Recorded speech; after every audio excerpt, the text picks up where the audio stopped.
As a young citizen of India, armed with technology, knowledge, and love for my nation, with a vision of transforming India into a developed nation, I am joining Shobhit University. What about you? Very good morning to all the participants from India and abroad. Shobhit Institute of Engineering and Technology Meerut, deemed to be university, and it's a Center for Agricultural Informatics and E-Governance Research Studies and Center for Agribusiness and Disaster Management Studies extend greetings to all the participants from India and abroad who are attending today's national webinar series on doubling farmers' income by 2022, Atmanirbhar Bharat in Agriculture. Today is 20th January 2022. The webinar is on the topic Lessons from Operations Flood for Transforming Agriculture and Food Systems. On behalf of the Honorable Chancellor, Honorable Vice Chancellor, the faculty members of the university, and on my behalf and as Professor Emeritus and Chairman of Centers of Excellence, Center for Agricultural Informatics and E-Governance Research Studies, Center for Agribusiness and Disaster Management Studies, Center for Informatics Development Solutions and Applications, Center for Industry 4.0 Technology Studies and Application, and Center for Health Informatics and Computing. Let me welcome today's guest speaker to deliver the talk in the 61st edition of this national webinar series, Shri G.V. Krishnagopal. He is a social entrepreneur, co-founder and group CEO, Access Livelihoods Group, Hyderabad, the state of Telangana. The guest speaker has informed that this is the birth centenary of Honorable Dr. Varghese Kurian, father of White Revolution and the milkman of India. So it might be appropriate to take this program, the Operation Flood, as inspiration, and then speak about agriculture transformation. And that's how the title is today, Lessons from Operation Flood for Transforming Agriculture and Food Systems. We welcome you, sir. For the benefits of the participants and the guest speaker, so far under this webinar series, the university has organized 60 webinars on the topic, namely role of agricultural cooperative societies and e-governance. It was on 18th August 2020 during the COVID-19 pandemic. Blockchain technology-based fishery value chain. A self-contained village, a felt need of the day. Spices informatics network value chain. Lantana camera, a camouflaged treasure trove. Smart hill agriculture, a digitalized hill agriculture value system. Mera mobile, Mera marketing. Integrated mariculture, aquaponics, and precision agriculture, MAPA biofarms for income revolution. Smart tribal agriculture, optimizing value chain. Digital agri-tech and industry perspective. Land resources information system in India, present and road ahead. Weather decision technologies for increasing farm income. Big data in smart farming. Sustainable soil and land management for climate smart agriculture. Understanding market dynamics for increasing farm income. Role of technologies in mitigating crop risk. How to generate additional profit via simple, attractive approaches in farm produce. Addition of flexi rubber check dam technology, potential benefit for farmers in rainfed and coastal agro ecosystems. Realizing the economic benefits of agroforestry. Octosol organic humic solutions for increasing crop yields and quality while increasing farm income and improving soil health. Closing the nutrient loops, phosphorus management in protein farming, improving nutrient use efficiency and farm productivity. Artificial intelligence enabled pest management technology for agriculture crop protection without pesticides. Empowering farmers through extension and knowledge dissemination, role of mass media. Smart poultry monitoring solutions, agrobiodiversity, intellectual property laws, agriculture and farmers' welfare, and insight into the issues for India's agrarian economy. Manufacture and application of biochar for increased soil fertility and crop productivity. Sustainable integration of livestock with agriculture for farm income increase. Role of geographical indications on improving farmers' income, lessons from Asia Pacific region. Dairy Informatics Network Value Chain, a dairy tech startup perspective for farmers' income increase. Spices Informatics Network Value Chain, a turmeric startup perspective for farmers' income increase. Generating sustainable on-farm income through fintech interventions. Artificial intelligence and data analytics to ensure optimal nutrition in the soil, harvested food that minimizes human disease. Bioenergy supply chain, a business opportunity for rural enterprises and farmer produce organization. Tech enabling India's tech-starved farmers for manifold increase in productivity and income. Open insurance ecosystem for agriculture produce, risk management solutions to overcome repercussions on farmers' income, market stability, and food safety. Role of mass media for farmers' income increase, a case study from Green TV. Stack, agriculture stack, an open source digital infrastructure for the agriculture ecosystem, a Linux Foundation project. Circular bioeconomy towards resilience, urgent need for redefining raw materials and modified waste management policies and regulations. Agri-tech, a new horizon in Indian agriculture. Supporting the farmers for marketing will only help doubling of income by 2021. Rural transformation for farmers' income increase, case studies from impoverished districts. Mobile-enabled software as a service to improve complex supply chain challenges, a case study from Daily Orders. John Terry's Journey in India, Integrated Precision Agriculture Solutions, doubling the income of farmers through eco-agri revolution. Bayard's Carbon Farming Initiative, post-production intervention maximizing value for farmers. BAFE models of revival of traditional water management systems to enable doubling of farmers' income. Should we adopt farmers' welfare as a new paradigm instead of farmers' income? ICT intervention in agriculture, challenges and opportunities, democratizing the features of farming, a global experience, commercial processing of orders, the next game changer in dairying. Data-driven agriculture, agri-tech startup perspective, agribusiness potentials in Moringa, agriculture income pathways, strengthening links between agriculture activities and nutrition outcome, technology, education, research and rehabilitation for the environment, cultivating dignity for farmers. Model Village Development Program, a case study from Maharashtra. Market-driven agriculture, need for development of crop-specific strategies at block level. Farmers collective with value addition, powerful business model for income increase for small and marginal farmers. Today is the 61st edition of this national webinar series, which will be addressed by Mr. G.V. Krishnagopal, a social entrepreneur, co-founder and group CEO, Access Livelihoods, Hyderabad, state of Telangana, on the very important topic, lessons from Operation Flood for transforming agriculture and food systems. Dear participants, please note the keywords, lessons learned. From where? Operation Flood for transforming agriculture and food systems. Agriculture sector is the foundation of Indian economy. According to Acharya Vinoba Bhabhe, he said, India is largely an agricultural country, Krishi Pradhan Desh, and a country of villages, more than 6.25 lakh villages called Gram Pradhan Desh.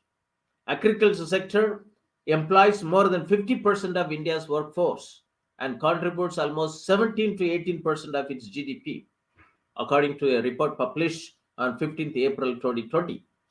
Agriculture is the main source of food, employment and income for more than 70 to 80% of the people suffering from hunger in developing countries. At present, agricultural livelihoods are being severely impacted world over as a result of anthropogenic global warming and climate change. Climate change has got both direct and indirect effects on agriculture productivity, including changing rainfall patterns, severe droughts, flooding, and changes in the geographical redistribution of pests and diseases. India's labor-intensive and subsistence-based agriculture sector is particularly vulnerable to this development. Climate-aligned business is the way forward for India. India. Farmers are facing multidimensional problems: price fluctuation, debt, lack of infrastructure, and weather. India farming community comprises of about 14.5 crores operational holdings, and out of which 85% of the farmers have small and marginal size operational holdings. Farmer needs timely, location-specific, and personalized information for effective control on their production, risk, and then market their produce to identified market opportunities. According to Dr. Christopher Barrett, who teaches applied economics and management in Cornell University, USA, there are three forms of hunger encompassing half the world over now: deepening poverty over generations, undernourishment, micronutrient deficiencies, and obesity. And also said COVID-19 has exacerbated global hunger, which is also impacted by strife and climate change. Three, deepening the poverty over generations, three forms of hungers: undernourishment, micronutrition deficiencies, and obesity. The agricultural extensification into forest and wetlands, having reservoir of zoonosis, have caused 50% of the zoonotic diseases among human recently. This is as per the report published in Times of India dated 25th December 2021. Many national level programs such as Digital India, Make in India, Skill India, Startup India, and Stand Up India programs have faced operational difficulties for its impact at farm level and farmer level, and that too at small and marginal farmers. Honorable Prime Minister, during his address in the Independence Day on 15th August 2021 from the ramparts of Red Fort in Delhi, he said, I quote, "We will have to increase the collective power of small farmers of the country. We have to give them new facilities. They must become the country's pride. Chota Kisan bane desh ki shan." Small farmer becomes the pride of the nation. He also said it while addressing the farmers' rally in Bareilly, Uttar Pradesh on 20th February 2016. He said, "My dream is to see farmers double their income by 2022 when the country completes 75 years of its independence." There have been a lot of reforms towards digitalization of agriculture systems. I would like to quote Doubling Farmers' Income by 2022, Report 2018, in which I have been associated as group leader for two subcommittees. Volume 12-11, Empowering the Farmers Through Extension and Knowledge, and Volume 12B, Digital Technology in Agriculture. Volume 12B, Digital Technology in Agriculture, talks about 7 mission mode programs for digitalization of Indian agriculture, which has been recommended by the committee and approved by the government, and which are these are digitalized agriculture, digital technology and innovation in agriculture, synergization of Digital India, Make in India, Skill India, Startup India program for transformational reforms in agriculture sector through smart irrigated farming, smart rainfed farming, and smart tribal farming. Digitalized agromet agriculture advisories and agricultural risk management solution. Third, digitalized agricultural resources information system and multi-level planning for achieving smart village and smart farming. Digitalized value chain for about 400 agriculture commodities. Digitalized access to inputs, technology, knowledge, skill, agricultural finance, credit, and marketing and agribusiness to the farmers. Digitalized integrated land and water management system per drop more crop. Digitalized farm health management for reduction of farmers' loss.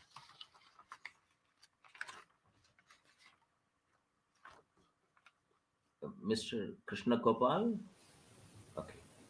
The Doubling Farmers' Income by 2022 report in its volume 11, section 3.2.5 suggests that the need for development of a network of cooperative societies called CoopNet and automation of each cooperative societies, e-cooperatives, to facilitate governance and operational efficiency in the cooperative structure is good for rural India.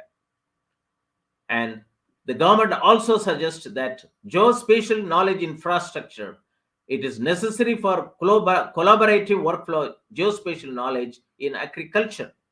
And it is going to be a powerful tool for sustainable and cost-effective agricultural practices.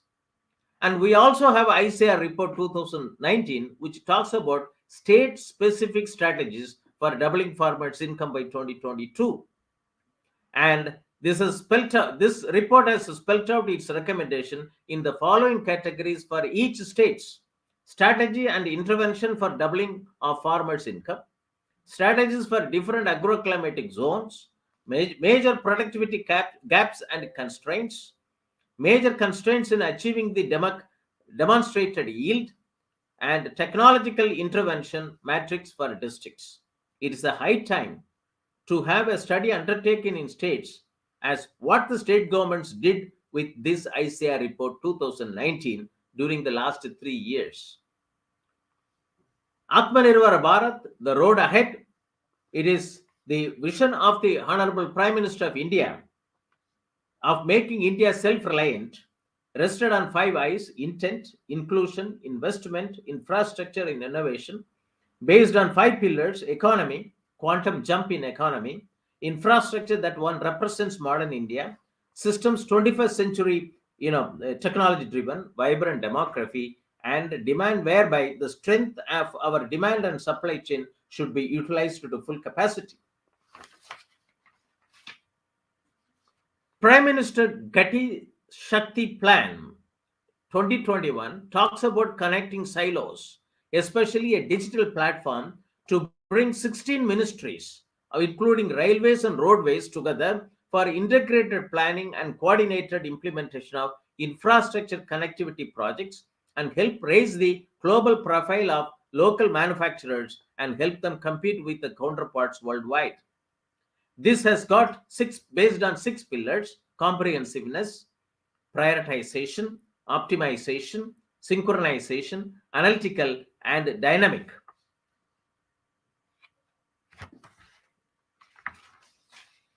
Democratizing the future of farming. Achieving Sustainable Development Goal 2, Zero Hunger, in a situation of rapid global population growth requires a continued focus on food production. Farming not merely needs to sustainably produce nutritious diets, but should also provide livelihoods for farmers while retaining natural ecosystems and services. The Doubling Farmers' Income by 2022 Mission Board program, in its recommendations, suggests a digitalized value chain for about 400 agricultural commodities, may facilitate formation of about more than 6,500 agri-deep tech startups, one per block, or even about 2.25 lakh agri startups, one per gram panchayat, which can ease out the supply side lock in logistics of agriculture value system. Agriculture cooperative societies and e-governance can convert themselves into more than 1.5 lakh agri-tech startups in cooperative sector. Agricultural cooperative societies and e-governance system can convert themselves into more than 1.5 lakh agri-tech startups in cooperative sector. So this has to be a farmer-centric value chain. Access Livelihoods is recently recognized through a national award as the best incubator in the country and has been recognized for the unique model of incubating enterprises for rural and tribal women in India. It is a significant achievement of Atal Innovation Mission Program of Niti Aayog. This award was announced by Shri Piyush Goyal, Honorable Union Cabinet Minister of Commerce and Industries, recently. 92% of the India's workforce, accounting for 63% of India's GDP, is in the unorganized sector, according to the website of Access Livelihoods. The entire farm sector falls under the informal category. Only 1/5 of the non-farm workers are in the organized sector. These communities receive inadequate share of the value they help create. Access Livelihoods India focuses on the livelihoods of 10 large communities: small and marginal farmers, assetless and small artisans and weavers, small livestock holders and fisherfolk, forest produce gatherers, wage laborer, including migrant laborer, urban marginalized, micro and small entrepreneurs, disaster prone communities, and internally displaced communities and other vulnerable communities. These 10 large communities. To catalyze enterprise creation and employment generation, setting in process their self-reliant evolution. Very important grassroots level, mission. It adopts very innovative platforms that shapes the livelihood environment include Reimagine Learning, a open source knowledge platform, Reimagine Finance, connecting investors and social enterprise, Reimagine Opportunities, connecting engagement seekers and re-engagement, and Reimagine Communities, a forum to sing the songs of unsung communities. Their work has taken them across 17 states in India and Afghanistan, and working across a large and diverse geographical India area has helped them realize the need for developing and customizing models that work in specific environments. They work along with the partners such as government, bilateral agencies, foundations, NGOs, and academic institutions who make up their livelihood ecosystem. They provide services that address each aspect of a systemic solution, such as finance, human resources, business strategy, project management, and more. They involve right through the project cycle from design and evolution. On 2017, they launched Transforming India Initiative under a unique 8-year social enterprise development support program. This flagship program focuses on creating social entrepreneurs and providing them with complete life cycle support from pre-incubation to incubation to acceleration. Year 2021-22 is the birth centenary year of Dr. Varghese Kurian, the father of White Revolution and the milkman of India. So Mr. G.V. Krishnagopal decided to talk on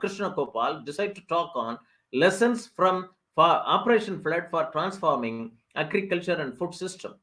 I wish to quote from the speech of Dr. Ashok Dalwai, chairman of Doubling Farmers Income by 2022 Committee, on 18th August 2022, while delivering his address in this webinar series on the theme Role of Agriculture Cooperative Societies and E-Governance.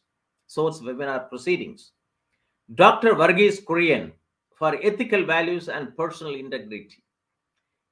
Dr. Ashok Dalwai further added that Shri Tribhuvan Das Patel was chosen by Shri Morarji Desai to be the chairman of Kerala District Milk Union. Shri Tribhuvan Das Patel was a very honest person, extremely committed to the organization, but felt the shortcoming in the absence of technology and professional leadership. Here came the father of White Revolution, Dr. Varghese Kurian, who happened to be in Anand in 1949. It was the professional leadership of Dr. Kurian and the technology that he brought in, the commitment of Shri Tribhuvan Das Patel, and the sacrifice of the people of Anand district, then Kada district, that actually made a huge success of milk cooperative in India. That was the best example. Dr. Dalwai continued with the bigger example, that the bigger example between the White Revolution and the Green Revolution was White Revolution.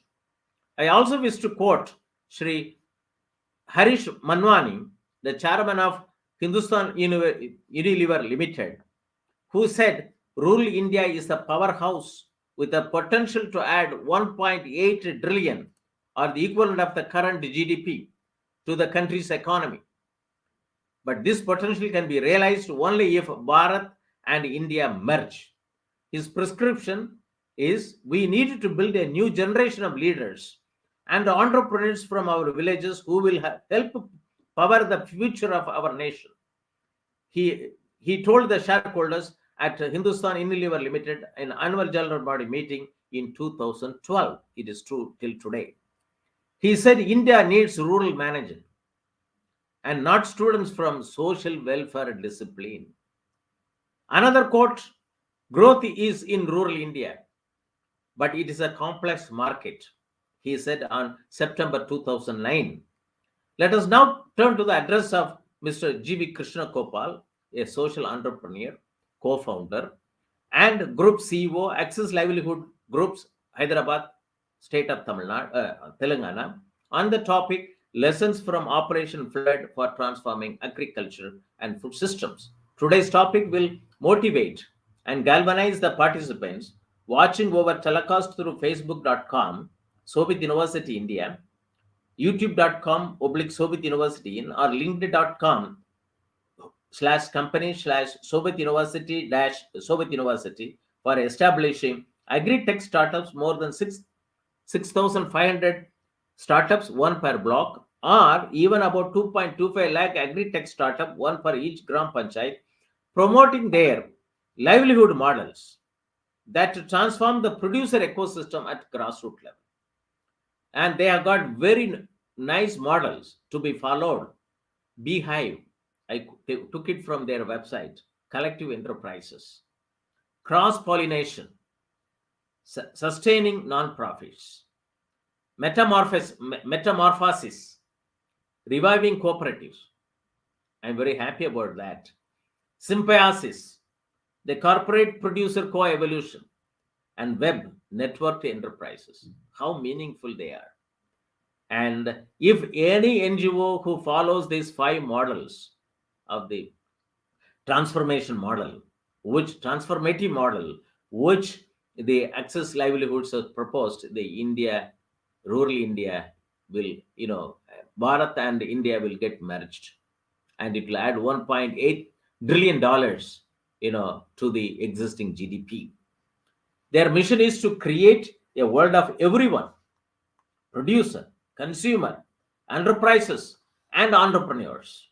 We envision enhancing livelihoods of 1 million economically disadvantaged households directly by March 2028.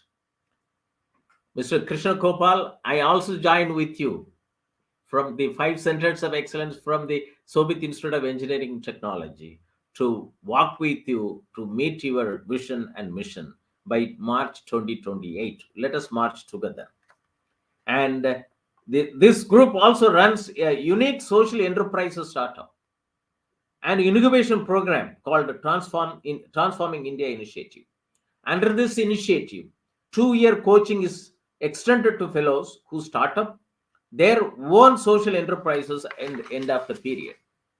Let me introduce the guest speaker to the audience. Let me invite the guest speaker to address the webinar series. Mr. Manish, can you put the profile?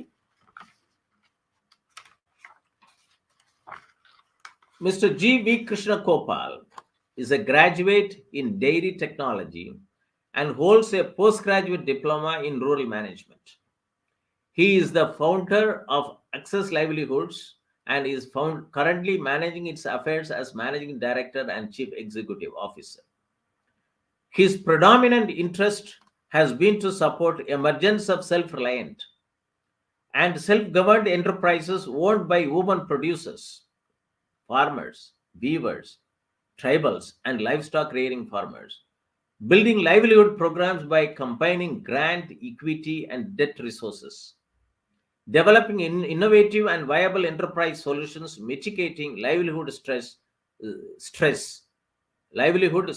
for communities, and to reimagine the possibility of extending higher education option for dropouts. As project manager of Cooperative Development Foundation, Mr. Krishnagopal was heading the unique project to develop India's first all-woman cooperative dairy union. With more than rupees 50 million investments into 25,000 liters per day processing unit. Today, Mulakanur Women's Cooperative Dairy Union is an 100 crore enterprise owned and managed by 21,000 women. Subsequently, at the government program, District Poverty Initiative Program, funded by World Bank and implemented by the government of undivided Andhra Pradesh, as a district head for livelihoods, he spearheaded a unique food security program where principal commodities of consumption at the household level was extended in kind as credit to marginalized families through the self-help groups and their federation and repayment collected. Nearly 10 crore worth commodities were lent with 97% repayment. Phenomenal. And more than 10,000 households benefited from the process. I think public distribution system should learn from this example. At the group, 17 producer companies supporting 18,200 women producers across 5 states have been incubated. They have successfully mobilized more than rupees 56 crores for extending investment and working capital assistance to the producer companies. This group also runs a unique social enterprise startup and incubation program called Transforming India Initiative. And this initiative, 2-year coaching is extended to fellows who start up their own social enterprises at the end of the period. Mr. Krishnagopal is actively involved in evolving policy frameworks for producer companies, including the guidelines for farmer produce organization published by the Department of Agriculture and Cooperation under the Ministry of Agriculture, Cooperation and Family Welfare. More recently, he has drafted the Chhattisgarh State Self-Help Association Bill 2017 for their states. He also has actively been involved in research around self-reliant cooperatives and producer company. Their core services are consulting, foundation, development finance, artisan service, learning foundation, and marketing services. With this, I would like to welcome Shri G.V. Krishnagopal to the National Webinar Series on Doubling Farmers' Income by 2022 on the topic Lessons from Operation Flood for Transforming Agriculture and Food Systems. Over to you, sir. Professor Moni, it's really a pleasure to speak on this occasion. When I was listening to you deeply, and none of this has been provided by me, you have done your own research. At your age of 68 years, already a well-accomplished man, you yourself being a Director General at the National Informatics Center, it shows a great humbleness to do the research, to and to elaborately introduce me in this particular platform. As I heard you speak about the various topics, the 60 different topics that you have covered in the webinar, I feel I have too little to add. I think the world has all the solutions. And in Dr. Kurian's own words, the only thing that is missing is we still don't understand how do we keep farmers central to this entire agenda. There are technologies, there are solutions, there are many other things which are readily available today in the world. Knowledge is available. There are institutions which are there. But how do we keep farmer at the center of this entire development process is the whole journey of Dr. Verghese Kurian. And therefore, I would like to start with few lessons that we've learned from Operation Flood. Operation Flood, as we know, is considered to be the largest development program ever successful in the world, right? And India has had the honors of having the Operation Flood among itself. India was milk deficient when the Operation Flood was initiated, and within 2 decades of time, India became milk surplus. Both the consumers in the urban India as well as the producers in the rural India benefited through this unique program. Much can be drawn from the lessons of Operation Flood for the transformation of agriculture and food systems. It's not that India doesn't have the answers. It has to wholeheartedly, dedicatedly believe that farmers have the most important role to play in this transformation. It has to keep farmers at the center of all this change. If it is not done, then we may have hundreds and lakhs of startups. We may have many companies, lot of privatization. I am not against privatization, but I would like to say that wealth will get not trickle down to the farmers. And that's precisely the problem and the stress at the ground level. The farmers in a country like India, which is fast growing, where we are seen as the fastest growing economy, the stress which the farmers are experiencing, and survey after survey in the NSSO, farmers are saying that they are no longer interested in pursuing agriculture. This stress has to be taken seriously and mitigated if agriculture has to survive and food systems have to get transformed. Not only this stress of the farmers, but the other a significant stress is the climate stress. With climate change being the reality, there is a crisis brewing. Soil is organic matter is lost, and soil moisture content is not sufficient for giving good yields. A state like Punjab, which is one of the most progressive states in terms of agriculture production based on green revolution technology, today is experiencing a different level of stress, primarily because the technologies that we have used to develop the agriculture, to rapidly develop the productivity, doesn't seem to be taking care of the nature.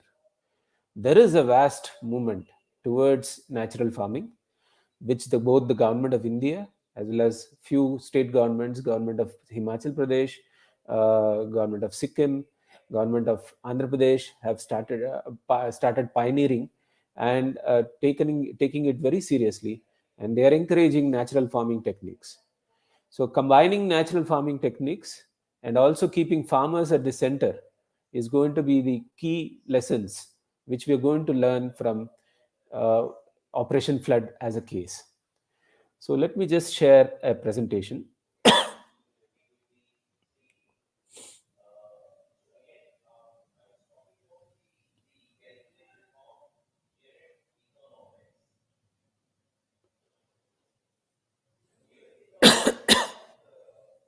I hope my screen is visible. Uh, so, so as Professor Moni had suggested, this being the birth centenary year of Dr. Verghese Kurian, which was 26th November 2021, I would like to run through quickly the man, the vision, and the program. So, Dr. Verghese Kurian, like many youngsters, did his engineering. Then, in Madras University in 1940, took up masters in science in metallurgical engineering in USA. In fact, Michigan State University. And since he had taken the scholarship, he was under the obligation that he had to come and service in the rural India. And therefore, he joined as a dairy engineer, learned dairy engineering in the National Dairy Research Institute, Bangalore, and joined Anand as a government dairy division officer. In 1950, he joined Amul based on the request of his mentor, Tribhuvandas Patel. Tribhuvandas Patel and Sardar Vallabhai Patel, by that time, both being Gandhians, had conceptualized Kaira District Milk Producers Union, which is better known as Amul today, and and they established Amul. They were looking for a young professional who would combine technology and management knowledge into the business enterprise and grow it up. And here was Dr. Verghese Kurian in Anand, forced to be spending time based on a scholarship that he had received from Government of India at the ground level to work with the farmers. Tribhuvan Das said that you go away from Anand, you may get a lot more in your life. But here is the place in Anand where the best utilization of your knowledge will happen and you will get respect. Dr. Verghese Kurian eagerly agreed to it and continued to create history. The history in terms of this one. Tribhuvandas Patel himself was recognized with Raman Magsaysay Award and Padma Bhushan in 63 and 64 for his work as the pioneering leader in Amul. Dr. Kurian got several awards. Of course, Roman Magsaysay Award, Padma Bhushan, Vibhushan in 1999 and 1989 World Food Prize. So the program, which is the key from which we would like to draw lessons, is the Operation Flood. It is the largest dairy development program, and the tagline that goes with it is, it is not by mass production, but production by the masses. And this holds good even for agriculture today. We cannot look at only industries as the way forward. It is the production by masses which has to generate enough value so that the lives and livelihoods of farmers are taken care. Operation Flood was done in three phases between 1970 and 92. And in this 22 years, it has transformed the entire dairy program. Today, dairy is the fastest growing in sectors within agriculture, and it is the only sector where 30% of the production is in the organized sector. Agriculture, horticulture, fisheries, and most of the sectors, even till date, 90% is still in the unorganized sector. So, if there are any lessons to be learned, and if markets have to work for the farmers, then it is Operation Flood which can give us the lessons. The idea of Operation Flood was to create the biggest dairy development program with the thirst on milk production for the nation's requirement of self-sustainability, but at the same time to sustain itself economically and also provide farmers livelihoods. There were three objectives for the Operation Flood: milk sufficiency in the country, providing allied services for the ecosystem, and providing marketing network for the services. All of these are relevant for agriculture even today. And for to making this happen, what they had replicated was the Amul model. The Amul model has a three-tiered structure. There is a village level society which procures milk produced every day by millions of farmers, then transports this to the nearest district milk union. The district milk union, because it is aggregating milk from different locations, it has a volume where investments into value addition infrastructure can become can be viable, and that's how Amul created processing units at the district level. Today, district unions at various almost 180 districts in the country have processing units which have been set up as part of the Operation Flood.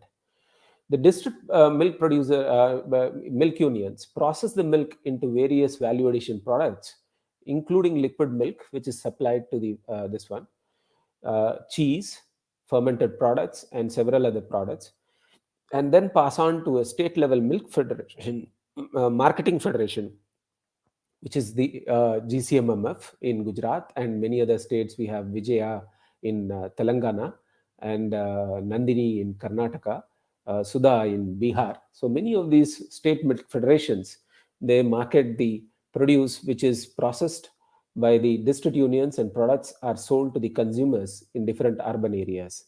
Money that is realized from the sales goes back to the district milk union, and milk union in turn pays back to the farmer at the village level. This is a beautiful system where small farmers have been integrated into the larger economy without being left out. The produce of the milk farmer, without much difficulty, sitting in his own village, gets collected twice in a day and gets paid back every day in Amul, and in many other states within 10 days the payment goes back. Today, with technology enablement, National Dairy Development Board has even introduced direct payment into the bank accounts of the farmers, where with a everyday payments is possible across the country for the dairy farmers. This is a very unique program. The farmer was not only being provided marketing services, but was also being supported on all the back-end productivity requirements measures. This includes providing feed, fodder, the animal health care, insurance, animal insurance, cattle finance in some cases, and also requirement for taking care of the other unnecessary support requirements, which includes small minor equipment that are required for undertaking dairy farming. This is a unique system which takes care of both the input needs as well as manages the output needs by ensuring this entire revenue model works out.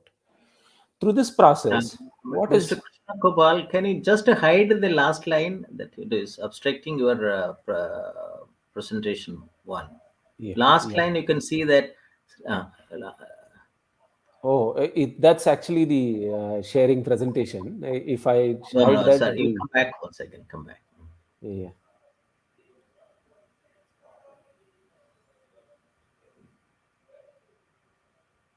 yeah.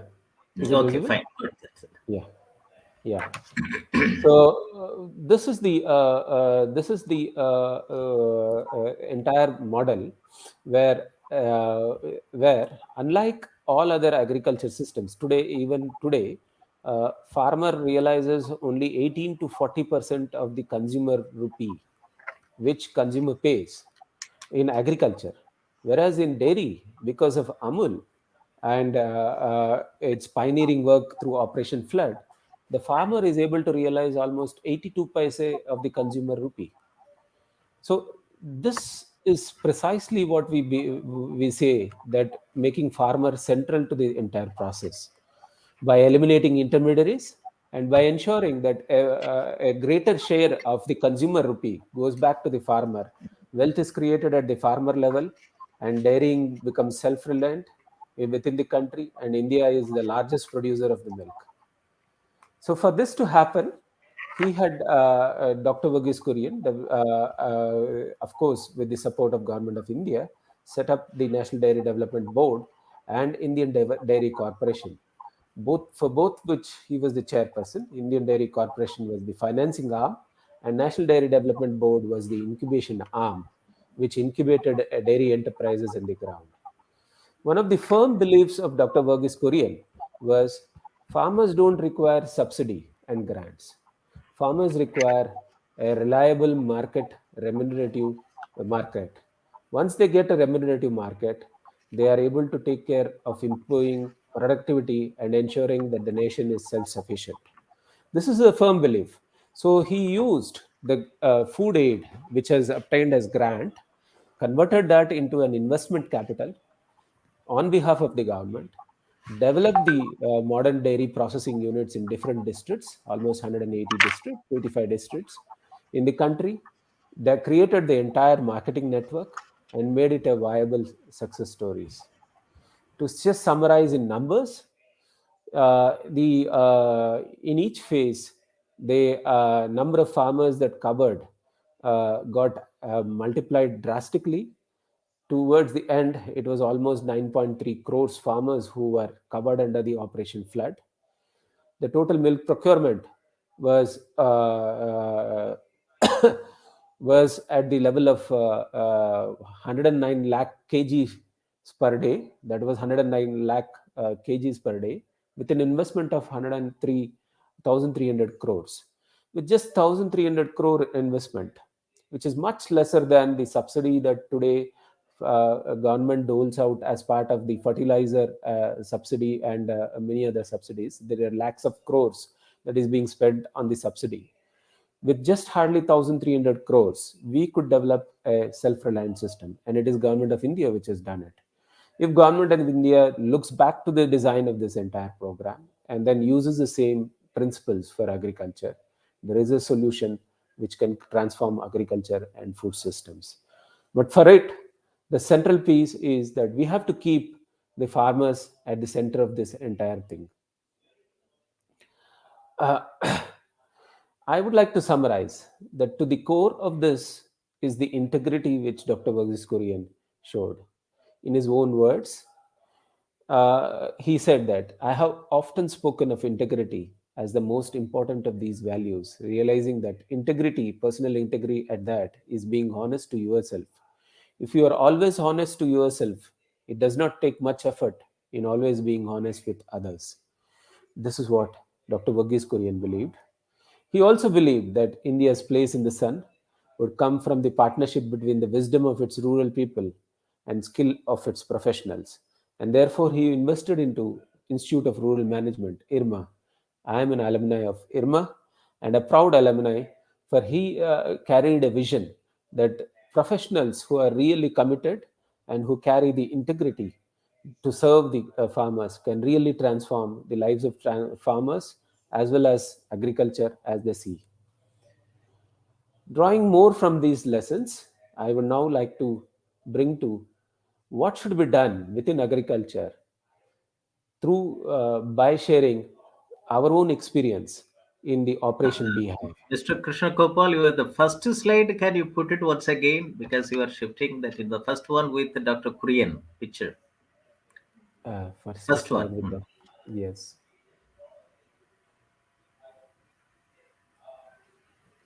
This one? Yeah, that's it. First one. Yes. Very nice then. Okay, thank you. Thank you. Yeah.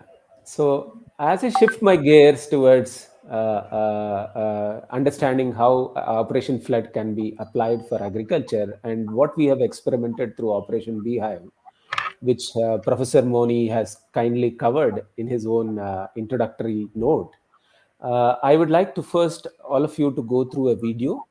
This video is our own effort to create Maharashtra's first all-women dairy. Professor Moni mentioned about Mulkanur Dairy, which was the India's first all-women cooperative dairy union, which is in state of Telangana.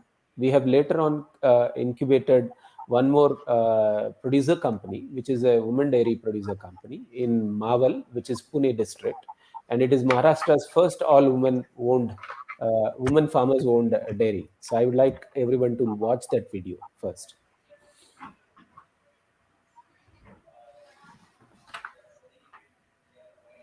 Can I get the first video up, please? The dairy video. Marvel Dairy.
So thank you for taking the time to see this, because I thought it is important for all of us to basically uh, understand the process of how do you keep farmers at the center of this entire development process. Now, it's possible that we bring in investments into agriculture. It is possible that there will be many startups. It is possible that a lot of private investments will get into this particular space, and it is obviously happening. In fact, in the last 2 3 years, agriculture has seen substantial private investments flowing. In fact, very recently, one of the Gurgaon-based enterprises, enterprises, has raised $60 million. So it's possible that investments can come in. It's possible that enterprises can start in. But if we don't keep farmers at the center of this entire process, we are heading towards a catastrophe. We have to co-opt farmers, and we have to build solutions with farmers at the ground level. And that's why I have taken the time to showcase the entire video. You would have noticed that women farmers have been actively been involved. They are also the owners. They are also the deciders of what the investments is going to be, what is the kind of enterprise that will emerge be, and how are they going to manage their own enterprise. It's possible that school dropouts, mostly women are school dropouts who are 8th standard failure or 10th standard failure, not by choice, but many by force, who have been forced to be out of the formal education system, still can manage complex business operations which run into multiple crores. The dairy that you have seen, in the first of year of its operation, did a turnover of 7 crores. And they managed to sell 7,000 liters of milk every day under their own brand called Creo. So it has its own struggles, because nothing will become successful overnight. But I'm sure they will come out of those struggles and then become very successful, like the Mulkanur Dairy Union that we have incubated earlier. Now, getting into agriculture, how do we keep women central? Because I think one thing which we should recognize is that India, as Professor Saminathan has highlighted, that India's agriculture is feminized. It was always feminized, and the men had actually hogged the limelight because every advertisement that the agri input dealer or a trader would like to deal will showcase a farmer as a male, but not a woman. But if you look back in the ground, whether it is paddy or wheat, the majority of the work is done by the women. So agriculture was always feminized, and it has become even more starker with more opportunities in the urban areas emerging and men migrating into cities. Agriculture is largely dominated by women, 70% by women. Now, if agriculture has to transform, women have to be centered to this entire change. So, what is the premise on which we can make this?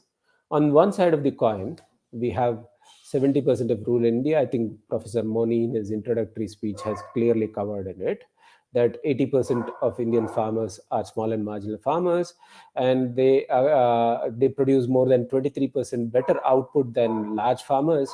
Yet, agriculture accounts only for 60% of GDP. 93% of food produced is unprocessed even till date, and there is a huge potential there. The food market is growing by 20% CAGR, and that's where the farmers have to be if they have to realize better incomes for themselves and continue to do agriculture farming. And the biggest parameter to be worried about, and I have said, what Operation Flood could do was to transform this particular parameter. Is that today, if the dairy farmer,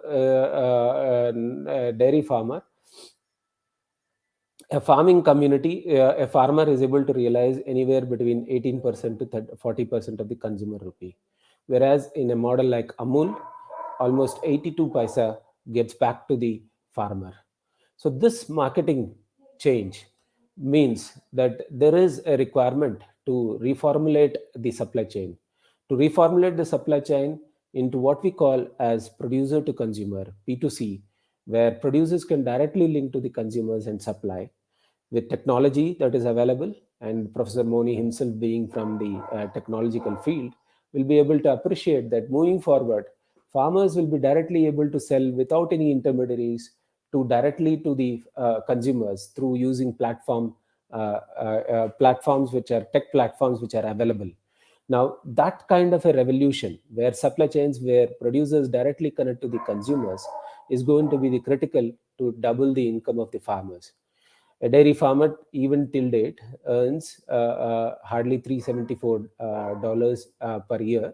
This was our 1,100 dollars in for an agriculture farmer and a poultry farmer. All of this is well below the international standards which are there for poverty line, and India's farmers are struggling to make their livings. And if you have to double their income, then we have to also be looking at a solution which not only takes care of the producers but also takes care of the consumers. Are the consumers any better off? Even today, the consumers are worried about contamination in food and water.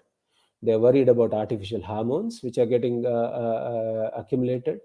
They are worried about depleted natural resources, and they're also worried about pesticides in food and milk. So all of these are creating considerable health risk for the consumers. So we did our own survey, and just to give a representation, a survey through a survey in Hyderabad as well as in Mumbai, there are consumers who are willing to pay a premium if we are able to offer traceability, convenience, home delivery, and at the same time, natural and safe produce. Now, this is where farmers in the future have to be. And if they have to be there, and what we propose is we create a brand which will be owned by the farmers, something like Creo. And this Creo is able to reimagine the agri supply chain solution where both producers and consumer benefit.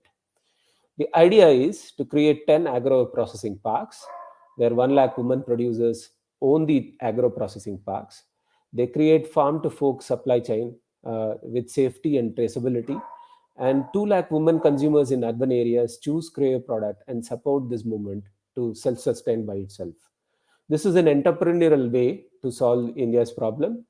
Of course, impacting several SDGs in the world and creating decent work, reducing inequities, creating responsible consumption and production, and poverty reduction. Now, for this, the supply chain, as I mentioned, has to be shifted from where the producer is directly linked to the consumer and produces the entire thing. The real value, which is post-production, has to be in the control of the farmer. There are already successful cases. The Mulknoor Women's Dairy Cooperative Dairy Union, which I had Professor Moni had mentioned, today has a turnover of 16 million US dollars. The Lichet Papad, which is owned by the women, is our own success story.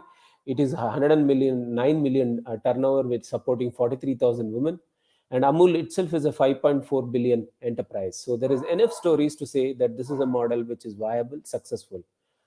What do we require to do?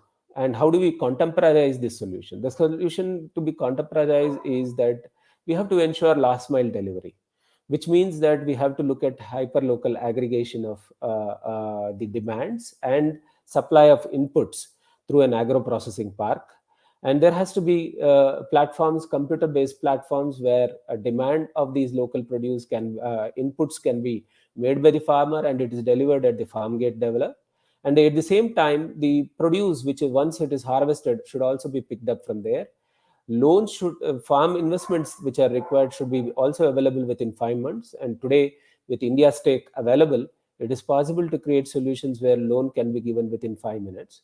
And if we can create an IT solution which can capture this entire value chain and keep women farmers at the center of this entire narrative, we will be able to make this.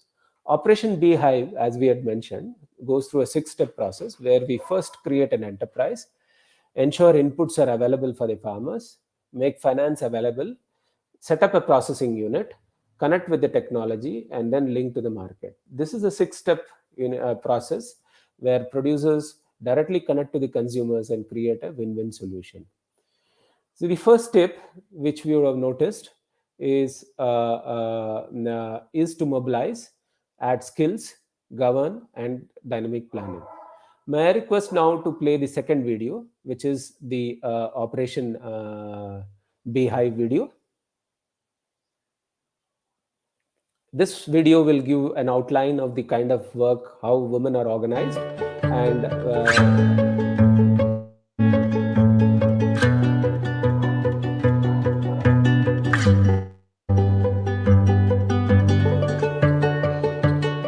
మహిళలు ఎంత మొత్తంలో వ్యాపార కలాపాలు సాగించగలరు? 1 కోట, 5 కోట్ల? ఒకవేళ ఈ మహిళలు గ్రామీణ ప్రాంతాలకు చెందినవారైతే ఈ స్థాయిలో వ్యాపారం చేయడం కూడా అసాధ్యమేమో కదా. కానీ కొడంగల్, హస్నాబాద్ మరియు అంగడ్ రాయచూర్ ప్రొడ్యూసర్ కంపెనీలకు చెందిన మహిళా రైతులు మాత్రం ఎంతో సాధ్యం కానిది ఏదీ లేదని నిరూపించారు. 22,000 క్వింటాళ్ల కందులు కొనుగోలు చేసి ఈ మహిళా రైతులు 15.39 కోట్ల వ్యాపార కార్యకలాపాలు సాగించి ఔరా అనిపించారు. వీరి వ్యాపారం ఈ ప్రాంత రైతుల ఆదాయం సగటున 15 నుండి 20% పెరగడానికి కారణమైంది. డైరెక్టర్లు అంటే సినిమా డైరెక్టర్లు రా అని ఎక్కిరించిండ్రు కొంతమంది. ఎక్కిరించినట్లా మేము చేస్తాం, మేము పని చేస్తున్నాం అన్నట్లు మేము మాట్లాడుకుంటాం ఎప్పటికప్పుడు. రైతు ఆదాయం ముఖ్య ధ్యేయంగా స్థాపించిన ఈ కంపెనీలు ఆ ప్రయాణంలో ప్రయత్నించని ఉపాయాలే లేవు. ఎస్ఎఫ్ఏసి వారితో జరిపిన చర్చల ఫలితంగా కనీస మద్దతు కొనుగోలు చేయడానికి అంగీకరించారు. ఈ క్రమంలో ఈ మహిళా రైతులు కేవలం వ్యాపారం మాత్రమే కాకుండా ఆ ప్రాంత రైతులకు అవకాశాలతో పాటు వెలలేని విలువను సృష్టించారు. కానీ ఈ ప్రయాణం పూలబాటేం కాలేదు. పొద్దున్న ఈడికెళ్ళి 8 గంటలకు వెళ్తే మేడం ఆఫీస్ 9 గంటలకు తెరుస్తుంటే ప్రతి రైతు మొత్తము మమ్మల్ని ఎదురు చూసుకుంటుంటారు మేడం. వాళ్ళు మళ్ళీ ఇంటికి వచ్చేటళ్ళకి రైతు వచ్చేటళ్ళకి 10 అవుతుంది మేడం. మస్తు ఇబ్బంది పడి కూడా మేము కందులు పట్టాం మేడం. ఈ ఏడాది భారీగా వచ్చిన దిగుబడులు కొనుగోలు చేయటం వలన సరుకు నిల్వలు మరియు వాటి నిర్వహణ కష్టమైంది. ఇది చాలన్నట్లుగా ప్రభుత్వ విధానపరమైన మార్పులు కూడా తోడైనాయి. నగదు మరియు కొరతలతో కొన్ని రోజులు కొనుగోలు కేంద్రాలు మూసివేయబడ్డాయి. ఈ కంపెనీపై ఉన్న విశ్వాసము, వీరు అవలంబిస్తున్న పద్ధతులు మరియు అందుబాటులో ఉండటం వల్ల రైతులు వేచి ఉండి మరీ ఈ కంపెనీకే విక్రయించారు. సాన పట్టనిదే రాయి వజ్రం కాదన్నట్టుగా ఈ అవరోధాలన్నీ అవకాశాలుగా మారాయి. డిమాండ్ పెరిగే కొద్దీ ఒకటే దగ్గర మనము ఎక్కువ మొత్తంలో పెట్టకపోవడము, అట్లాంటి ఇబ్బందుల వల్ల కొన్ని చిన్న చిన్న గ్రామాల్లో కూడా వాళ్ళతోటి ముందుగానే మాట్లాడేసి శాటిలైట్ సెంటర్స్ అట్లాంటివి కూడా ఓపెన్ చేయడం అనేది జరిగింది. ఏ క్వాలిటీ ఉంటే తీసుకోవాలి, ఏ క్వాలిటీ లేకపోతే తీసుకోవద్దు. అది అనేది మాకు ఒక సిస్టమ్ ఉంది. మేము మంచి క్వాలిటీ తీసుకుంటామని మేము పెద్దగా అవుతామని చెప్పి ఎవరు వచ్చి ఏ రాజకీయ నాయకుడు వచ్చినా కూడా మేము అంతే, మా రూల్స్ అయిందో మా రూల్స్ తీసుకుంటాము. బ్యాంకు వారితో సాగించిన చర్చలు సఫలం కావడంతో మూలధనం సమకూరింది. దీంతో సాగించిన కార్యకలాపాలతో 33 గ్రామాల్లో 2,004 మంది రైతులకు లబ్ధి చేకూరింది. ఈ గ్రామీణ ప్రాంతంలో ఇంత పెద్ద సాధించడం గొప్ప విషయం. ఖాతాలు నిర్వహించడం కానీ, నెఫ్ట్లు చేయించడంలో కానీ తెలియని విషయాలు తెలుసుకుంటూ రైతులకు చేతనిస్తూ మాకు కూడా లక్షలంటే ఎన్నో అనుకున్నాం. ఇప్పుడు కోట్ల బిజినెస్ చేస్తున్నాం సార్. లక్షల నుండి కోట్ల వరకు వచ్చినామంటే మాకుడంగా అనుభవం, ధైర్యం కూడా వచ్చేసింది సార్. సుమారు 700% అభివృద్ధితో కృషి మరియు పట్టుదల తోడుంటే సాధించలేనిది ఏమీ లేదని ఈ మహిళలు నిరూపించి ముందుకు సాగుతున్నారు.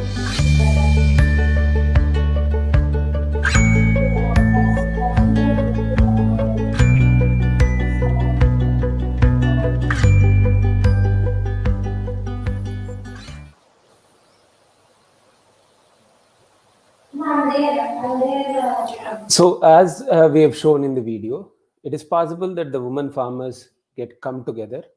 They manage businesses of huge multiple crores, and we have incubated such enterprises across 6 clusters, and we have ensured that there are biofertilizers and biopesticides available. There are micro planning undertaken, a doorstep supply of inputs is done through a platform. We are very soon investing onto a tech platform which can actually ensure that the online order can be placed by the farmer and delivery is done at the farm gate level, and it will still be managed by the producer companies which are owned by the women. Finance is made available through again a platform. This is hyper local credit delivery with a very low transaction cost and with a predictive collection model, because we are the same producer company will also produce, we buy back the produce once the harvest comes in. Therefore, the repayment will be much superior like the traditional traders, agriculture traders. Only difference is the agriculture trader obviously does the service at a certain cost and margin for himself. Today, that same cost and margin will go back to the farmer, and farmer is able to organize themselves to get back this entire process. Processing facilities, which with our technical help, much like how NDDB, National Dairy Development Board, had created processing units across the dairies in 180 districts, we hope to create such kind of processing unit, agro processing parks, which will be owned by the women themselves and managed by them. We have already created a paddy seed processing unit in Kalahandi, and it is Odisha's first all-women seed producing company. This has been recognized by the governor of Odisha also, and it has so far sold 2 crores worth of paddy seed, and it has become the largest seed producing producer company there.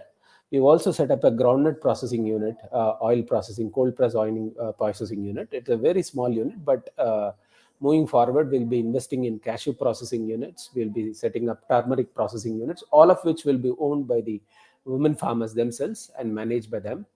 And we would like to deeply engage in developing a technology which will give traceable agri supply chain solution and integrate each and every step and help even crop planning to be done based on the market demands. And finally, bring in technology so that Creo can directly be available to the consumers through e-commerce website and mobile app.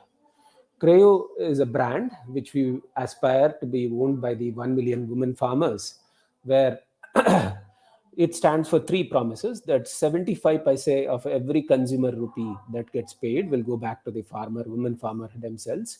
The products will be sourced directly from the producers, and they will all be natural and fresh produce, which will be sold in the nearby market centers. Which means ecologically, the supply chains have to be locally driven. Production should happen within 3 hours. Consumption should happen within the same 3 hours. So within a compact area of 25 kilometers, we organize around 3,000 to 5,000 women farmers, and they together under the brand Creo supply to various cities which are nearby there. So it's our dream. And today on Creo, these are the products which are already selling: the milk products, the paddy seed, the organic turmeric, and forest cashew. We have been able to sell around $7.74 million last 6 years. And moving forward, we would like to take this to make it the next Amul in the country, thus providing solution to the farmers. But for all of this to happen, one has to believe in the capability of the women. And we should never write them off, saying that they are school dropouts, that they are not capable of managing these complex businesses. But we should be able to train and invest them into something called as a mini MBA that we have created. Can we look at the final video now?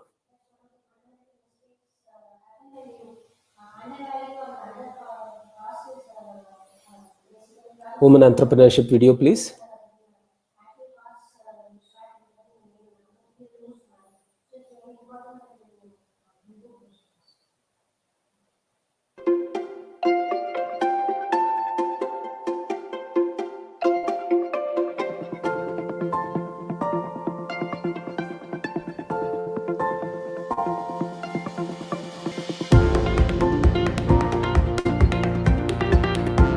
When we picturized our ambition, we figured out that we want to Amul in the country, and this time when we create the Amul, it has to be owned by 1 million women. Therefore, we created a program which nurtures not just the skills part, but also the heart and the soul We could actually conceptualize a very unique program which is based on 4 pillars. The 4 pillars being self-transformation, mindset development, skill set development, and creating excellence within the enterprises. महिला उद्योजक विकास कार्यक्रम याच्यामध्ये आमच्याकडे बहुत सारे असे कामं होऊ शकतात, पण असं एक महिला आपण गावातून उभे होऊन ते ट्रेनिंग अगर घेतला, व्यवसायामध्ये प्रॉफिट झाला, त्यांचं कुटुंब चांगला राहू शकते, हे आम्ही विचार करून आपण हे ट्रेनिंग घेण्याचे निश्चित केलं आहे.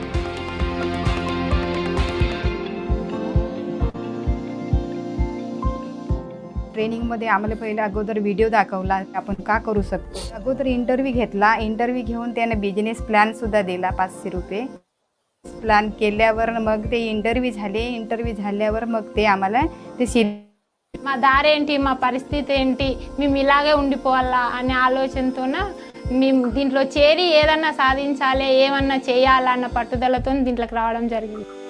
ఐకియా కూడా వెళ్ళడం జరిగింది. సంతోషించే ఛాయిస్ కూడా అక్కడ దొరికింది. మిగతావి ఏదో ముక్కలు అవన్నీ పాడేస్తున్నాము. ఆ వేస్ట్ అని మేము పాడేసి మంచిగా సెట్ చేసుకొని ఇట్లా సేల్ చేస్తున్నారు కదా, इवी కూడా ఇట్లా చేసుకోవచ్చు అని అక్కడ చూసిన తర్వాత తెలుసుకున్నాం. पोल्ट्री फार्ममध्ये जसं आम्ही गेला तर कमी जागेमध्ये तेवढं उत्पन्न काढून राहिले आहेत आणि ते पाहूनच एकदमच आपल्याला चांगले काम होईल असं मनात वाटून ते चांगलं वाटलं. कोणता याच्यामध्ये असं एवढं फायदा होत आहे की शरीर सर्कलमध्ये एकामेकाच्या दुःख आणि एकामेकाच्या सुख आणि एक सपोर्ट आहो आम्ही सगळे पीसीचे, त्यांचा अनुभव.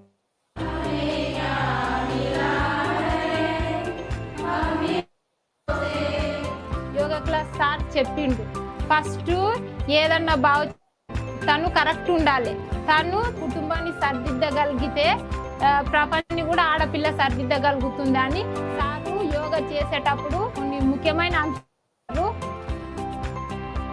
महिला उद्योगिक विकास कार्यक्रम आहे, ते कार्यक्रमामध्ये छोटे छोटे आपण व्यवसाय करून किंवा हातसडीचे शेती हे सगळं आमच्या ट्रेनिंगमध्ये शिकवलेलं आहे. ते फार्म आम्ही सर्वे फार्ममधून आपण जसं त्यांना मेंबरला आणि पी सीला जसं आपण ते जास्त होलसेल जास्त माल आणला तर आपल्या पी सीला सुद्धा प्रॉफिट येणार आहे आणि मेंबरला सुद्धा महिन्याचे अगर त्यांना 800-700 किराणा सामान घेतला 150पर्यंत त्यांचे बचत सुद्धा होऊ शकते.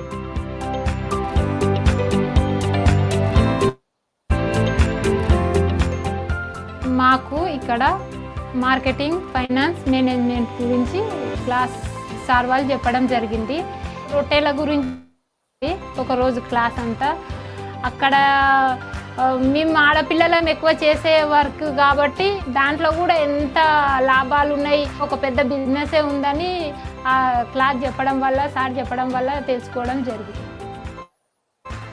The idea is that when these 100 women pass out, they will really be able to manage the complex business transactions that are going to be there in these enterprises. आपला ते विकास करणेच आहे, पण प्रत्येक जे पीसी मेंबर आहे त्यांचा विकास झालेही आहे आणि ते होईल तेव्हाच हे आमचे जे काही आमची पिढी आहे मागची ते पिढी सुखी राहू शकणार आहे.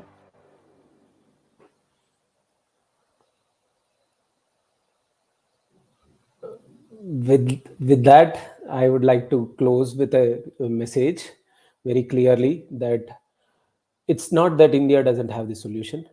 It's not that government of India also doesn't know. Operation Flood, which was the largest successful story ever built by government of India, and in fact in the world development story, became a successful and transformed the dairy industry. It's possible that government of India can visualize a similar such kind of a program, which is to transform the agriculture and the food systems in India. But for that to happen, women have to be the central to this entire process. And when we say women have to be central, it is not in the nominal sake. It is not to be just used for this one. They have to be really co-opted. And if you have noticed the video, you would have noticed that women have been central in creating their own enterprises. They were involved in every process, including determining what is the kind of processing unit to be set up. Wisdom which the women farmers carry in terms of what is the contextual solution towards building the business of agribusiness around in that particular this one has to be respected. They have to be invested through a mini MBA, and management skills can no longer be denied only to graduates who go through the colleges, but to also to the women who are school dropouts. And once we impart this management knowledge to them, they're capable of managing crores and crores of turnovers and transforming agriculture into a viable business. This doesn't require huge subsidy like the fertilizer subsidy that the government has continued to give all through years, many decades. But it requires a little bit of investment capital and a great belief in India's own women's wisdom. And combined with professional incubation services, we will be able to create an Amul which can make the difference in the agriculture and food systems. Thank you.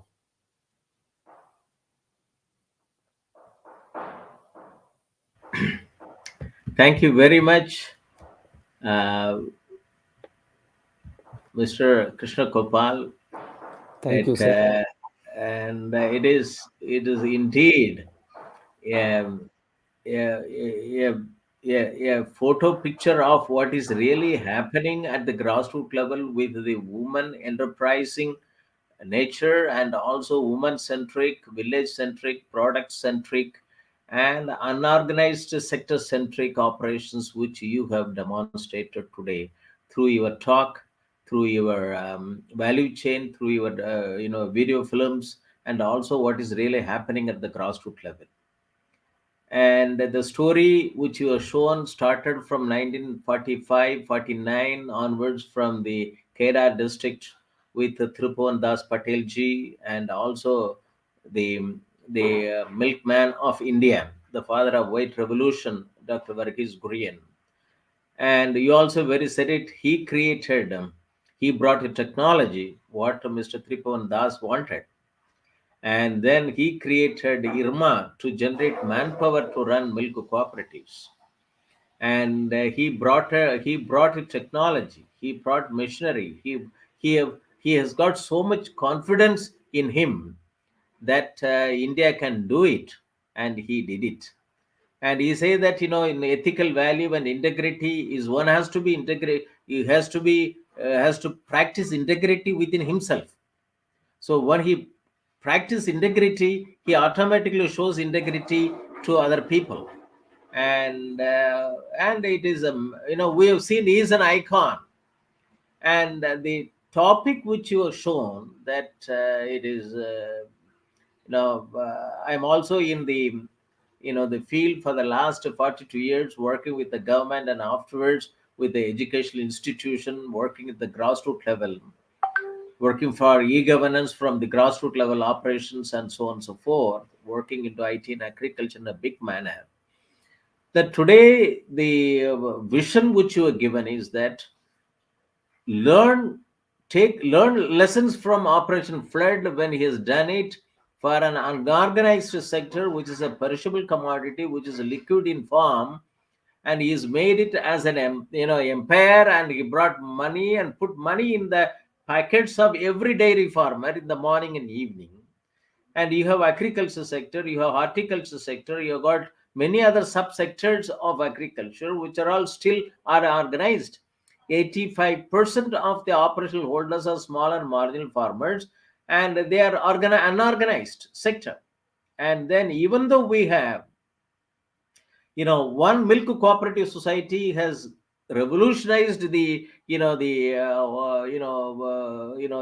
dairy sector, and still we don't want to learn any lessons from the such experiments at the grassroots level. You said it very clearly that most of the agriculture subsectors are unorganized. Why don't we learn from Operation Flood? Today we have so many scheme names, but nobody wants to learn from the operational difficulties at the grassroots level, and how people walked with barefoot and reached the last man who produced, and he was able to sell his product, and what type of machinery they created, what type of intermediate organization they created, rather than creating intermediate processing organization. We have now landed up in creating intermediaries. and Arthyas. And then when the government wants to remove Arthyas, some political leaders got into the business and they paralyzed the whole, paralyzed the whole India, and the government has to withdraw such type of revolutionary farm laws. And I always used to talk about it, that even I said it in the meeting called by both the Honorable Defense Minister and Agriculture Minister on August 16th, October 16th in 2020, that you have 7 mission mode programs of doubling farmers' income by 2022. And then when I was introducing IT in agriculture, I was not given, I didn't have a legislative support. And today you have a legislative support, and this can bring in 2.25 lakh agri-tech startups to help 14.5 crores farmers, operational holders in the country. And this is what should be supported. Technology can go into the 14.5 crores operational holders. What else is necessary? So this is the big revolution, which the model which you have now shown it today with the 5 pillars, starting with the beehive and put it in a web. And it is a very important model to be practiced for every commodity. Even though the Doubling Farmers Income Committee report talks about secondary agriculture and so on and so forth, it's all has to be brought in an organized sector. And today rural India is different. That's why I thought that I should bring in that how important the rural management is. One rural IRMA, and today there are so many IITs has been replicated, IIMs have been replicated, but IRMAs are not replicated in the country. We call it as India is a rural rural economy, agrarian economy, but only one IRMA is there. All other rural management colleges are all different, and everybody does only agri-business management courses for the corporate sector, unfortunately. And we have 7,000 wholesale mandis. There's not even one university gives the MBA in agriculture marketing. Everything is agri-business. And then even agriculture colleges, you say that the people wanted to become an agriculture officer or a bank officer. And one university vice chancellor said that, sir, we don't have any problem because most of the students are girl students. 70% of the students are girl students. Most of them get married. So there is not job opportunity problem at all. There is no placement problem at all. And even the remaining people get either by campus recruitment for banks or they join as a bank officer. So the thing is that if India is in an agrarian economy and it is an unorganized sector, so many cooperative societies, and why this year after year, and 1 lakh primary agriculture cooperative societies, 22,000 private fisher cooperative societies are not farmer centric.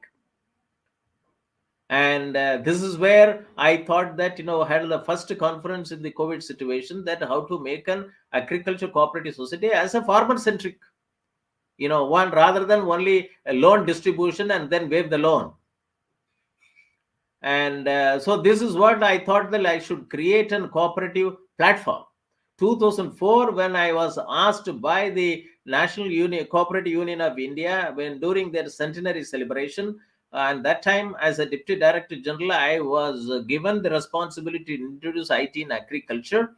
So they asked me to write an article where I suggested that networking of cooperative societies and each digitalization of each cooperative society. That's why I put it CoopNet and e-cooperatives, 2004. So that recommendation has been carried by the 2018 Doubling Farmers Income by Committee report. And this is what I thought, that now let me bring in this cooperative network platform. There are about 8 lakh cooperative societies in the country, and there is a lot of political corruptions, and now you would like to go for farmer produce organization, but through the blockchain technology you can eliminate the corruption. How the corruption gets into cooperative society? You have a state government representative, you have a cooperative society representative, you have a manager, and you have the president selected by the farmers as shareholders. And this NABARD representative and the finance secretary representative and the cooperative department representative and the president of the cooperative society and the manager of the cooperative society, they don't inform the shareholders appropriately. If the blockchain technology is operated, then farmers also will be known that what operations are being done.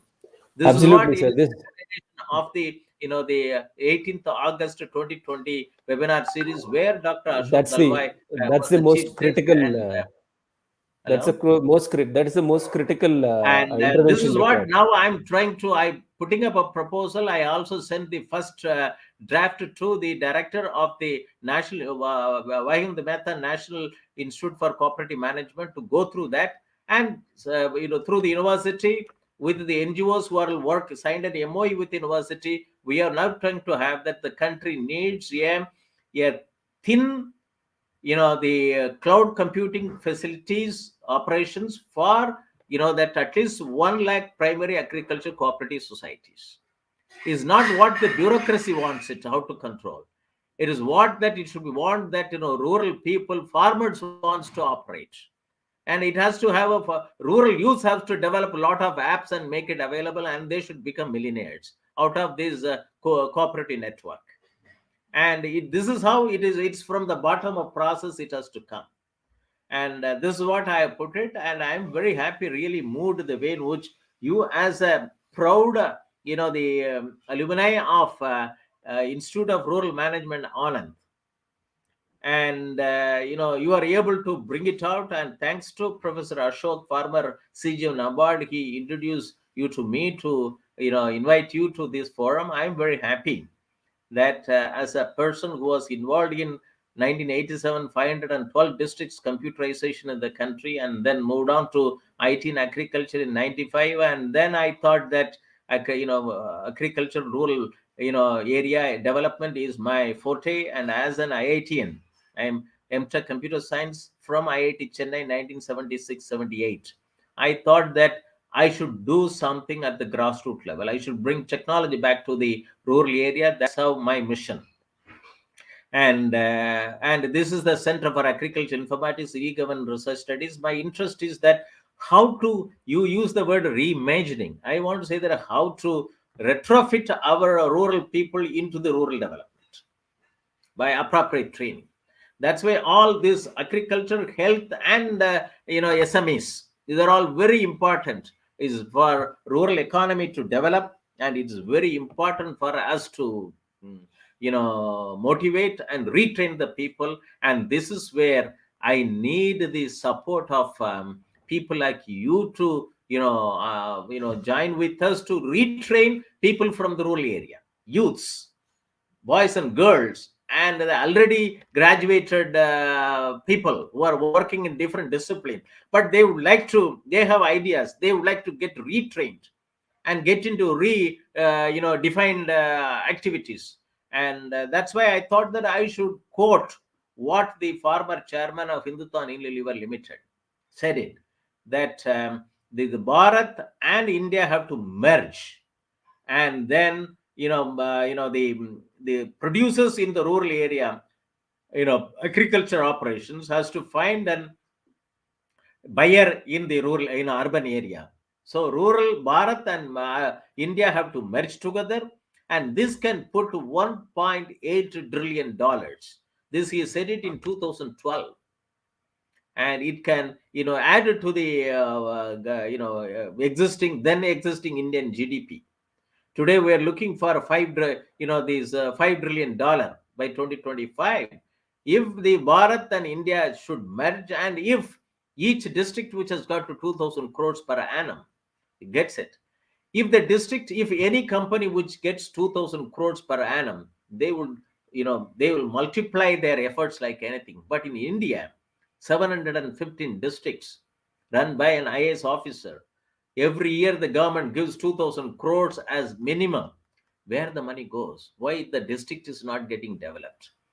When an NGOs like you can show the result, when you can run a 21,000 members of woman only dairy entrepreneur with so much investment. If a district administration with 2,000 crores per annum, it has to be like a well-developed district. That it means that the district administration has to come out from their building and they work in the rural area. This is what I must have visited more than 450 districts in my service throughout the country. And and I see that why this is not happening. You have technology everywhere. You have got every district, every state now has got one IIT, one IIM, one NIT, one Central University, one AIMS, and one IIIT, one Central Agriculture University, plus state level institutes which are all of equivalent to national importance. What are they doing for the state development? What are they doing for why agriculture and rural development are not their use case in their research programs?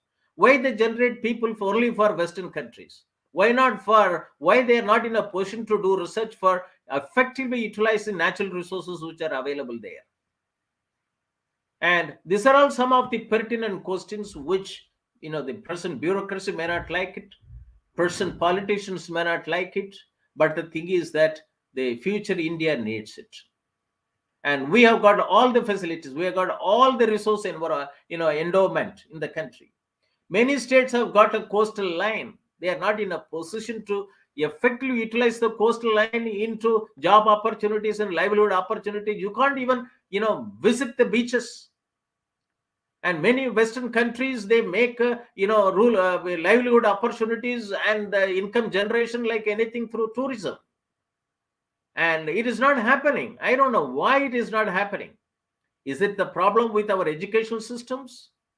Or it is an adoption of Western models which we don't want to look into every aspect with what Dr. Kurian said it with the integrity? And this is some of the things that I think this webinar series, that's why national webinar series and doubling farmers income by 2022, and it is that we have to look into it. Our Honorable Prime Minister has given a vision. I liked it that you put it that 2028 you would like to have your vision. That's why I said it that let us also join with you. This 5 centers of excellence of the Shobhit Institute of Engineering Technology will also work with you, with all your states. Our interest is that to have one digitally enabled agriculture value system for one commodity in each district as a showcase, so that the rural youth need not come out of their district. They can make money out of it. And what you said it that within 3 hours of the production has to be processed, and within 3 hours of processing it has to reach the customer. It has to reach the consumer. So this is what is needed. That's why I proposed agriculture polytechnic. I proposed agriculture ITIs. And agriculture polytechnics is where the farmers will be the shareholders. And agriculture ITI will be the processing centers of that what we produce it. And the farmers need not do any work. The students will do the work at the field, and they will bring scientific farming, and everything will go as a processed branded item, not as a raw material. Fish from Tamil Nadu, fish from Andaman, fish from Lakshadweep, fish from everywhere moves as a raw material. And inland fisheries go as a raw material as a dead corpus and go to northeast, and it has become like a cancer capital.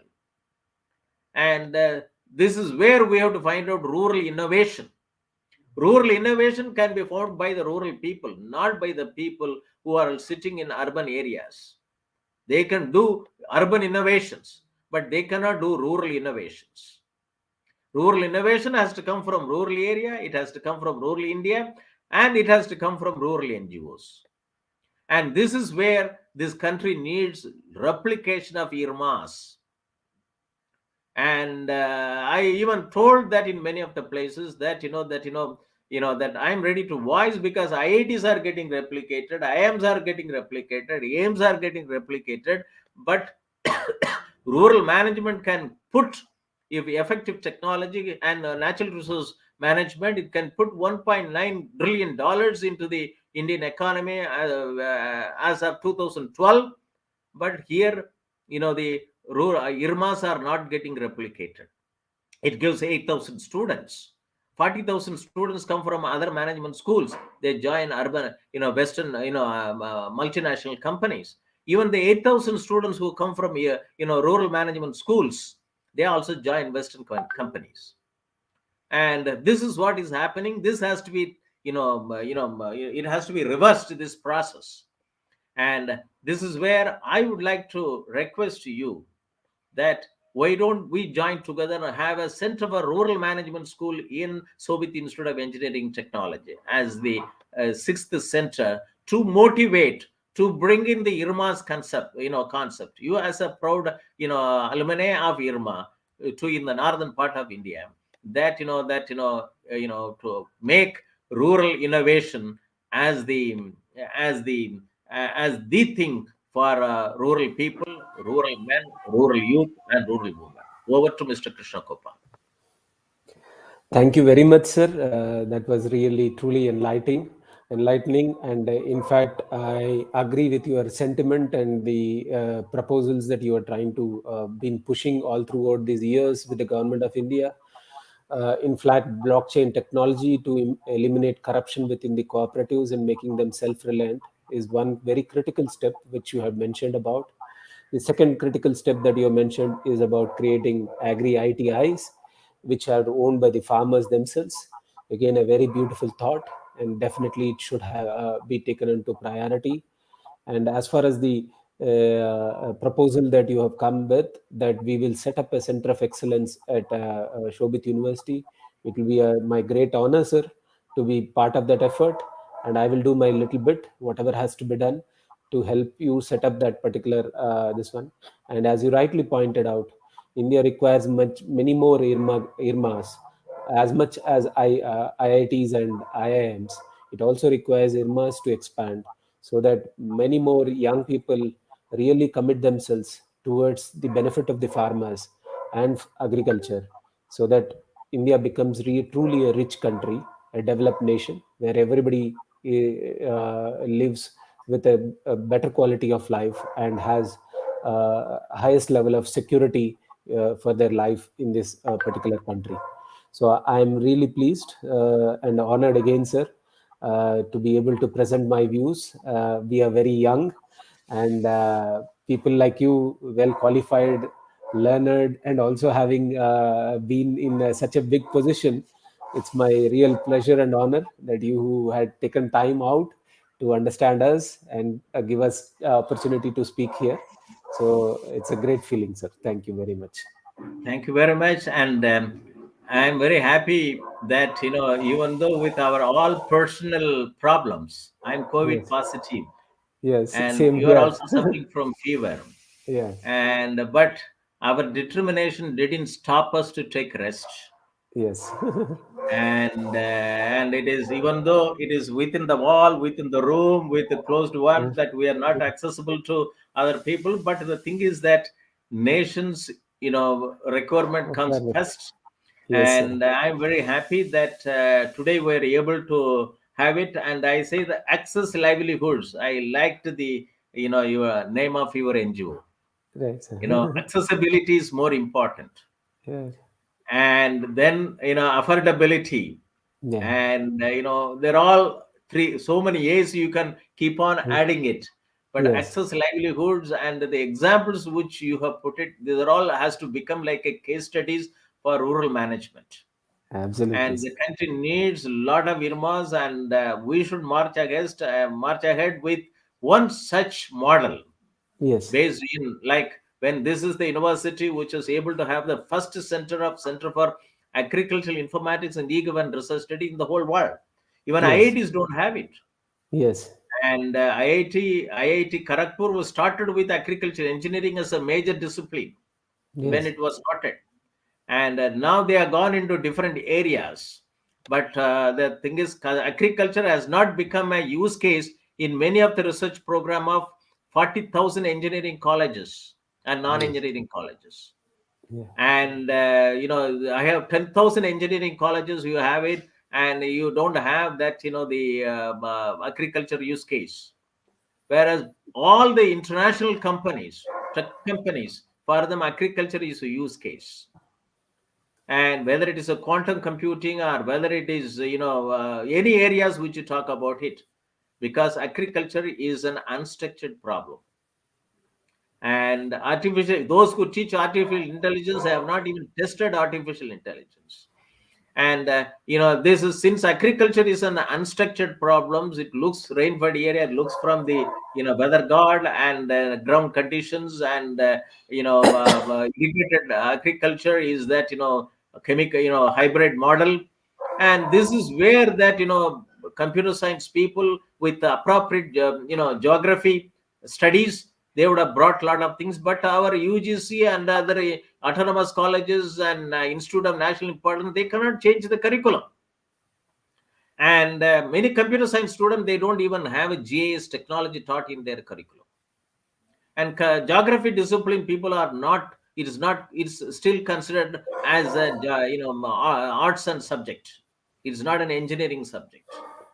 So this is where, and remote sensing pictures are coming, and geography students, until unless the remote sensing is taught in their subject, they cannot even find a placement in ISRO. And this is where the rural management has got a lot of opportunities.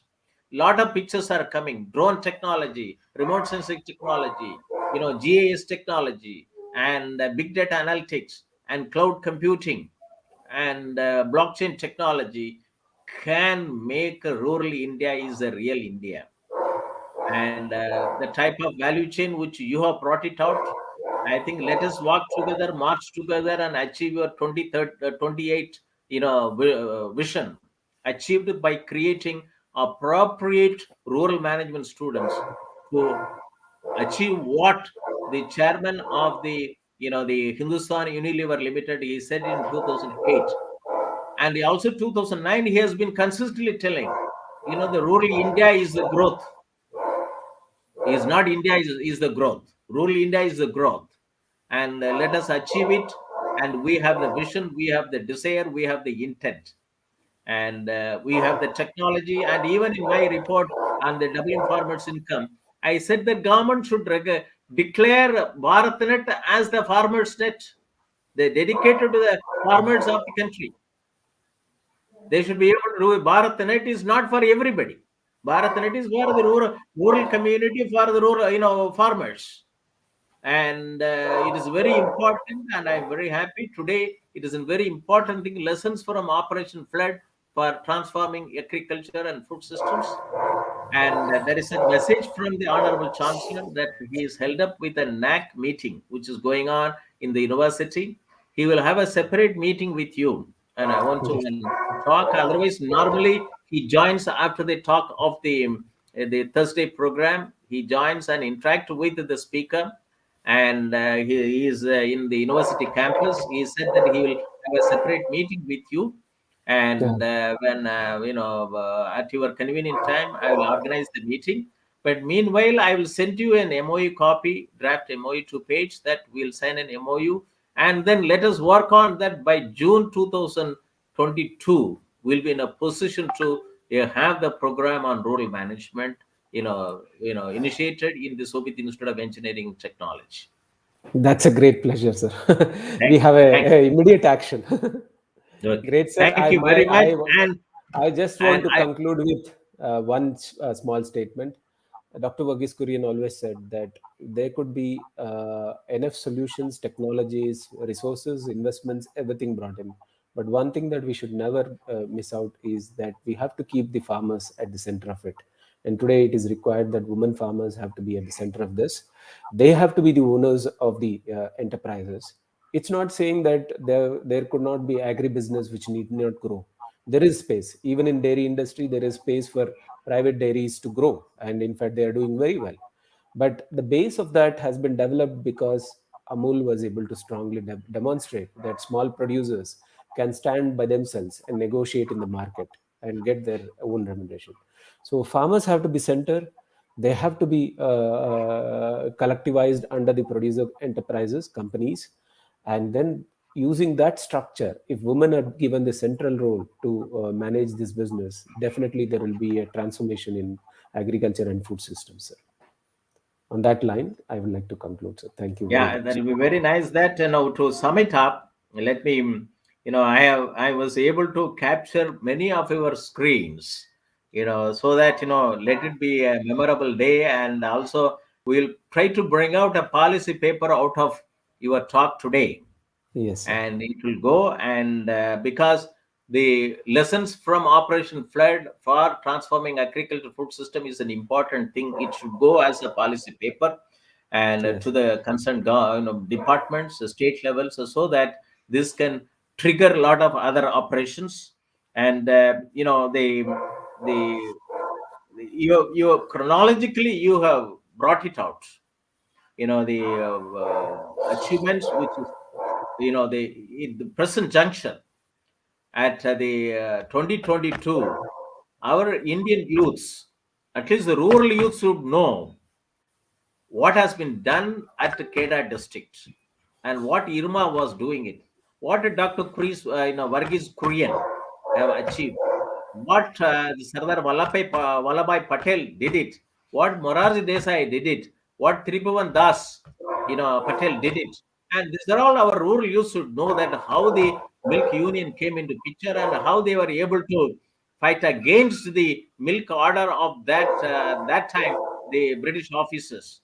One, how they refused to give milk to the the Bombay city at that time, presidency, and how today how they were able to create an Amul pattern of Amul, and which were able to take on the the foreign companies, and still it is one of the important company and in the cooperative sector. And with the cooperative sector, corporations among cooperatives, we should be in a position to do that. Cooperative network and e-cooperatives are very important, and the models which you have talked about it is very important. Let this the various important points and the process flow and your 5 business models, which you talked about it in your access livelihoods, and let it be a model, and let us propagate it, and let us produce students with this management background, and to merge both Bharat and India together. Thank you very much. With this, I Absolutely, would like sir. to close the webinar and leave the studio. Thank you very much. Thank you. Thank you. Thank you. Thank you very much for your participation, and greetings from Shobhit University. For more research inquiries, please contact Professor Moni Maraswamy, Professor Emeritus and Chairman, Center for Agricultural Informatics and E-Government Research Studies, and Center for Agribusiness and Disaster Management Studies, and former Director General, National Informatics Center, Government of India, New Delhi. My email ID is moni@shobhituniversity.ac.in. We thank our Honorable Chancellor, Shri Kunwar Vijendra, and the Vice Chancellor, Shobhit University, and faculty members of the university. And on my behalf, I thank the Honorable Speaker of today. Thank you very much. With this, have a nice day, and we close the webinar and leave studio.